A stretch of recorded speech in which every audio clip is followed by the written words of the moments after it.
Chers amis, bonjour, c'est un plaisir de vous retrouver aujourd'hui pour un nouvel épisode de notre série Old Fashion, une série qui se consacre aux montres de collection, aux montres anciennes et à vous en apprendre plus tous les jours. Aujourd'hui, une nouvelle sélection de montres vintage chez Joseph Bunny, la sélection du mois de novembre, donc l'avant-dernière sélection de l'année, et elle envoie du très très lourd, je tiens à vous prévenir d'entrée de jeu.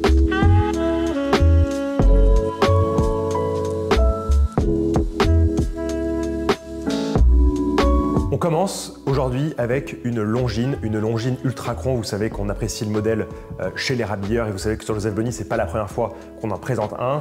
Surtout cette année, en 2022, on fête le 190e anniversaire de la marque Longines à Saint-Imier. Et en deux mots, il faut se souvenir qu'à la fin des années 50, en 1959, Longines présente le calibre 360, qui est un calibre qui va être envoyé au concours d'observatoire, qui est un des plus précis du monde et qui vibre à 36 000 alternances par heure. C'est aussi pour ça qu'il est plus précis.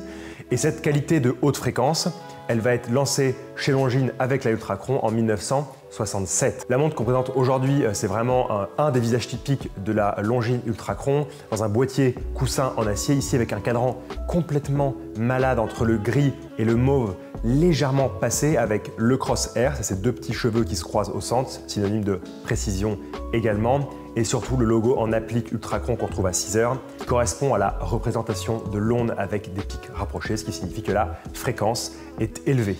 Une pièce formidable qui vient sur un joli petit bracelet en cuir Joseph Bunny bleu avec des surpiqûres blanches qui rappellent la minuterie blanche. On continue sur notre lancée Longines avec une autre Longines, un autre modèle assez réputé de la marque qui n'est autre qu'une Longines Admiral. Une collection qui apparaît juste après la collection flagship à la fin des années 60 et qui correspond à des montres à la fois très classiques mais aussi à des montres plus originales.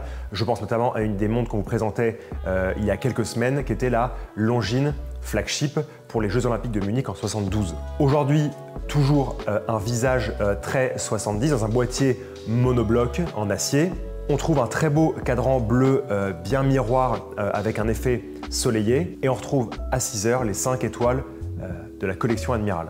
Petit supplément d'âme de cette Longines, on a un bracelet dans une maille assez fine signé Longines à la boucle qui vient donner un style très sympathique à cette Longines Admiral que l'on vous propose aujourd'hui. Une pièce qui, tout comme la Ultra Chron que je vous ai présentée juste avant, est équipée d'un mouvement mécanique à remontage automatique. Vous savez que je suis un homme de la répétition et c'est pour ça qu'après vous avoir présenté deux Longines, une Ultra Chron et une Admiral, on va vous présenter une troisième Longines dans cette sélection, un peu plus ancienne mais au cadran tout à fait frappé. Et vous allez comprendre pourquoi je dis frappé. Une très jolie montre que l'on apprécie par son boîtier en acier d'une bonne taille pour l'époque de 34 mm avec de jolies cornes dessinées longues et allongées et surtout un cadran patiné de manière homogène que j'ai décidé de renommer Expresso parce qu'il ressemble à la mousse du petit café du matin et donc c'est pour ça que quand je vous disais au début un cadran frappé, vous avez compris café frappé, etc. On se marre, on est lundi, c'est un jour rigolo le lundi.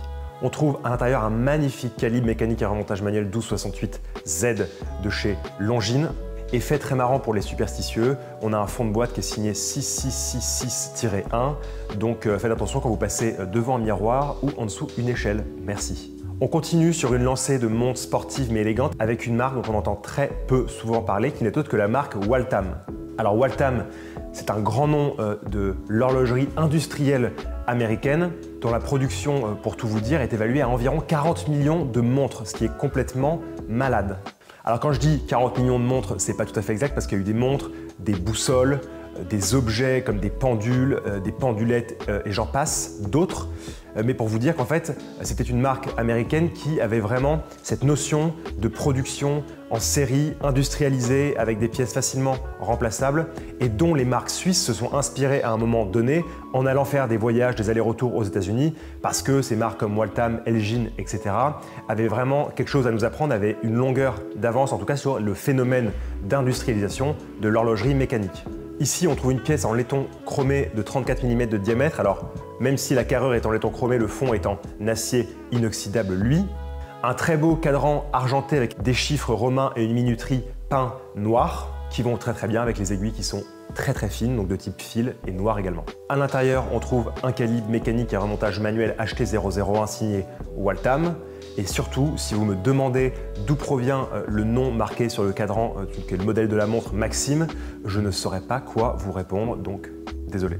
Si vous nous suivez sur les rabilleurs et chez Joseph Bonny, vous savez que évidemment on apprécie les Longines, on apprécie les Omega, etc., mais on apprécie beaucoup les montres IWC des années 60, 70 et 80 que l'on voit de moins en moins souvent aujourd'hui, qui pourtant ont apporté beaucoup à l'horlogerie, qui ont des designs assez fous et surtout des mouvements encore plus incroyables. On va commencer avec un mastodonte. Alors quand je dis mastodonte, c'est parce que son boîtier en acier mesure 36 mm de diamètre et surtout parce que le mouvement à l'intérieur, la référence 85-41, fait partie des mouvements un peu iconiques chez IWC et on va vous présenter cette montre tout de suite.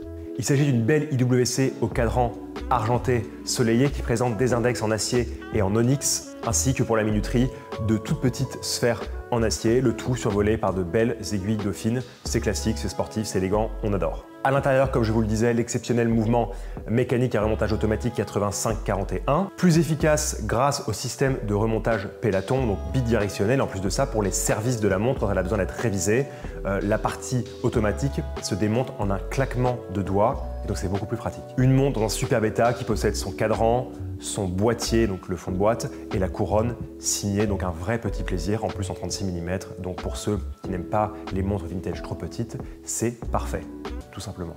Mais encore une fois, l'homme de répétition que je suis ne vous présente pas une IWC avec un calibre 85-41, mais deux IWC avec un calibre 85-41. Cette fois, cette montre IWC a un visage un peu plus moderne. On retrouve un cadran soleillé argenté, mais surtout, on a ce logo IWC avec une typographie qui est beaucoup plus avancée que la montre que je viens de vous présenter juste avant, qui avait encore l'ancienne typo International Watch Company. On retrouve le mouvement signature 85-41 dont je vous ai parlé dans la montre d'avant et une très jolie finesse pour une montre qui s'assoit parfaitement bien au poignet. Que serait une sélection Joseph Bonny sans montre Omega? Probablement pas une sélection Joseph Bonny. Justement, j'ai le plaisir de vous présenter une très belle montre Omega, référence 2900-6. Alors on a typiquement le visage d'une montre du début des années 50, un magnifique cadran noir très légèrement patiné qui se marie à merveille avec une petite seconde à 6 heures qui est en relief, des index et des aiguilles dorées et surtout le logo Omega en applique, doré lui aussi. Donc tout un petit monde noir et doré qu'on adore. Ce qui surprend avec cette montre du début des années 50, c'est qu'elle a une belle taille de 34 mm et surtout une jolie finesse qui est due au calibre 267 qui est relativement fin. Un calibre qui est donc un 267-30T4 qui est l'évolution du calibre 30T2 bien connu chez Omega. Donc voilà, tout un petit écosystème qu'on apprécie beaucoup pour une montre à l'élégance superbe et avec un poil de sportivité. Ça se dit pas, c'est pas grave. On passe du coq à l'âne parce que je viens de vous présenter une Omega du milieu des années 50 totalement somptueuse mais très classique. Et là, on passe directement à une Omega Seamaster dynamique qui a un visage complètement barge qu'on vous a déjà présenté chez Joseph Bonny il y a 2 ans environ, je pense. Alors, on apprécie beaucoup chez Omega un livre très particulier qui est le livre La Bible Omega de Marc Orichon qui dit à propos de cette Seamaster dynamique: sportive, moderne, jeune, non conformiste, de styling accrocheur et coloré, la Seamaster Dynamique est une création inspirée de son célèbre homonyme des années 70, mais au caractère encore plus typé. Donc voilà, vous allez comprendre un peu de quoi Marc Orichon voulait parler. On reconnaît son visage grâce aux 12 griffes qui enserrent la lunette, mais également avec ce boîtier qu'on appelle pupitre parce qu'il est légèrement incliné, aussi avec un cadran type sandwich, c'est-à-dire qu'en fait, vous avez une sorte de petite un pré-cadran, si je puis dire, qui est posé sur le cadran. Et donc, à travers les index, on voit la couleur du cadran qui est sous ce pré-cadran. C'est un peu compliqué ce que je viens d'expliquer pour expliquer quelque chose de simple, mais on appelle ça un cadran sandwich. Surtout sur ce genre de montre et aussi en rapport avec la célèbre Omega Dynamique, on a un bracelet qui est facilement interchangeable en dévissant derrière une petite bague en acier. On peut mettre des bracelets en cuir et d'autres bracelets en acier. Alors je crois, je ne sais plus s'il y avait énormément de bracelets en acier sur ce modèle-là. Voilà, vous avez tout compris en tout cas. Une montre à quartz équipée du calibre 1430 Omega avec un visage complètement fou et complètement synonyme de ces années-là chez Omega, c'est-à-dire le 1984 en l'occurrence pour la Seamaster Dynamique.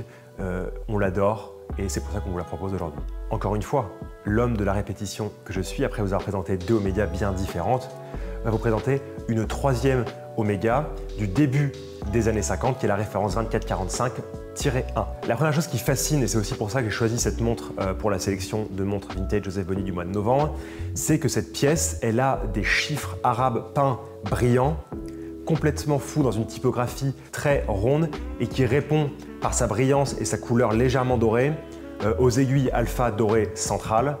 Donc voilà, et puis en plus on a un cadran dans un état spectaculaire, ça nous fait toujours plaisir. Ce qui nous fait dire que c'est une montre du début des années 50, c'est parce que quand vous ouvrez le fond clippé, vous trouvez à l'intérieur un calibre Omega 351 automatique à bumper, donc c'est les premiers mouvements automatiques chez Omega. Vous vous souvenez, un bumper, il n'y a pas une masse oscillante qui fait le tour dans tous les sens, mais en fait c'est une masse oscillante, un peu aussi autour d'un axe, qui va bumper, entre guillemets, donc faire des bonds entre une partie de la montre et la deuxième, mais qui ne va jamais excéder ce tour-là. Voilà, c'est un peu comme le téléphone de nos grands-parents. On apprécie beaucoup son boîtier en acier et aussi, si vous regardez très bien, ces petites cornes très stylisées, façon corne de vache, mais plutôt petite corne de vache, donc on va dire corne de veau. Voilà, comme ça tout le monde est d'accord. On ne me dit pas tu parles de corne de vache alors que je ne parle pas de corne de vache, sinon on va s'énerver très fort. On passe maintenant à une autre Omega, Deville automatique, avec un très léger format tonneau, mais surtout en fait une montre presque rectangulaire avec un boîtier très allongé en acier. Alors, je veux aussi encore une fois vous répéter les mots de Marc Orichon dans sa Bible Omega sur la Deville parce que c'est très sympathique. Dans le monde de la mode, du chic et du charme, les Deville au style distingué et à la finition soignée symbolisent l'élégance, du classicisme le plus sobre à la fantaisie, du meilleur goût.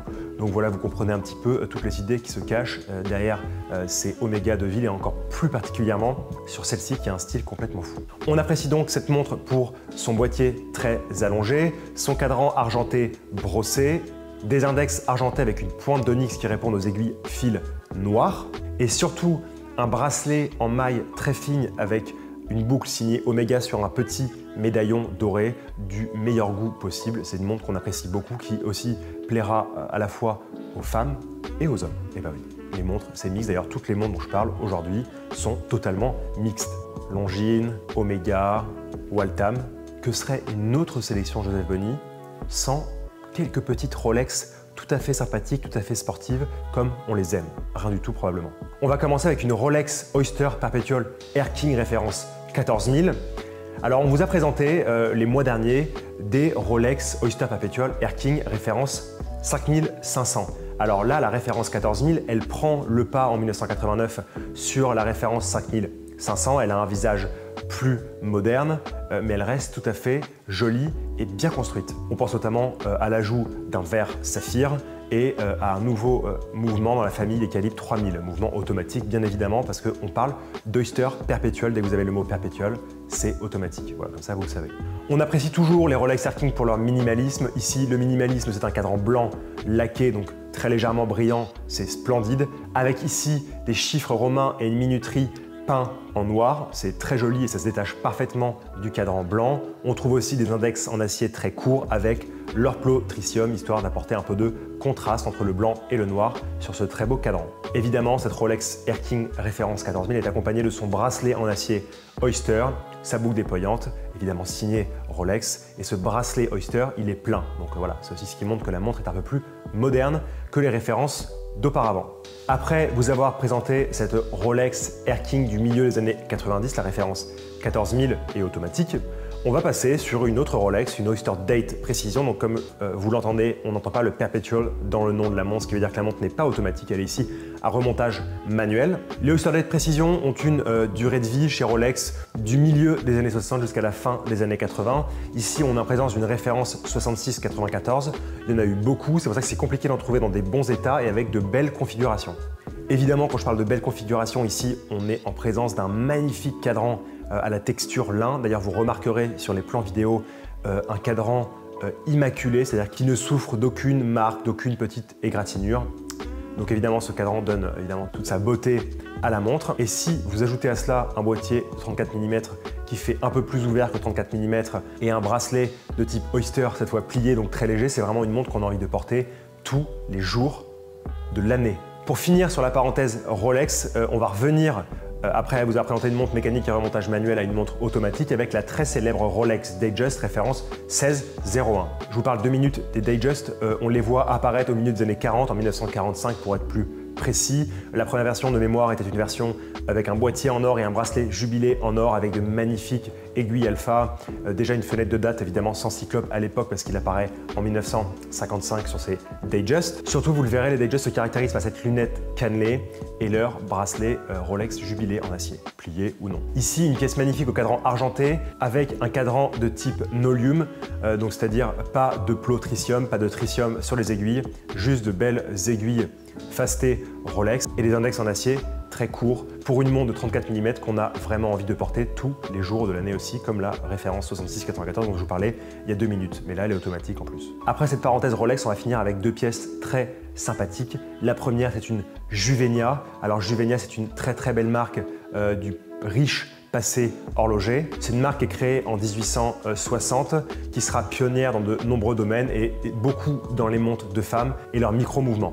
Mais ça, on vous en parlera à un autre moment. La montre que nous présentons aujourd'hui, on l'apprécie pour son format tout acier, c'est-à-dire que vous avez un cadran qui reprend un peu ce motif industriel de l'aluminium, qui, dans un format carré, est couplé avec un bracelet en acier à la maille très fine et à la boucle signée Juvenia. Le fond est signé Juvenia, le mouvement mécanique à remontage manuel est signé Juvenia, référence 1105, et vous avez toujours, que ce soit sur le fond de boîte ou sur le mouvement, Juvenia MFG pour a priori Juvenia Manufacturing. Voilà. On pense que c'est ça, on n'est pas sûr à 100%, mais a priori c'est ça. Enfin, on finit à toute vitesse parce que je vais vous parler d'une très jolie Bulova Accutron. C'est une montre très célèbre dans l'histoire de l'horlogerie qui est intimement liée au nom de Max Etzel, qui était un physicien à l'université de Zurich qui lui a donné son nom. Il va inventer et breveter Accutron pour Bulova au milieu des années 50. Un mouvement dit à diapason qui vibre à une vitesse folle, et ça quand vous portez la montre à l'oreille, vous entendez ce petit bourdonnement comme un petit insecte qui est fort sympathique, et quand vous regardez l'aiguille, elle ne connaît presque aucune saccade, c'est que sa fréquence est tellement élevée qu'on ne la voit pas saccader, donc c'est un peu le contraire de l'aiguille de la montre à quartz. C'est beaucoup plus fort que même la haute fréquence en horlogerie mécanique traditionnelle. En même temps, on n'est pas véritablement sur une montre mécanique, mais sur une montre avec un système à quartz. Ici, une version typiquement des années 70 avec un boîtier en plaqué or, une couronne à 4 heures, un cadran doré brossé avec des chiffres arabes peints et le jour et la date à 3 heures. Donc voilà, on finit en beauté cette sélection de montres vintage avec une aiguille qui va très vite. Pour tous les détails, les informations, le numéro des calibres, leurs références, c'est sur Joseph Bonny, les prix également. Et voilà, c'est un plaisir de vous présenter sur la série Old Fashion cette nouvelle sélection de montres vintage Joseph Bonny pour le mois de novembre. Si vous avez des questions, surtout n'hésitez pas à nous écrire si vous voulez des photos supplémentaires, des informations sur le mouvement, des petites histoires, etc. Je viendrai moi-même vous répondre et vous expliquer tout ça en détail. Parce qu'il ne faut pas oublier que les montres vintage, c'est avant tout se faire plaisir et c'est aussi pour ça qu'on vous les propose. N'oubliez pas, nos montres sont garanties 1 an, sont révisées par un horloger avant toute mise en ligne sur Joseph Bonny. Donc ça, c'est que du bonheur. Merci beaucoup, on vous aime et à très bientôt.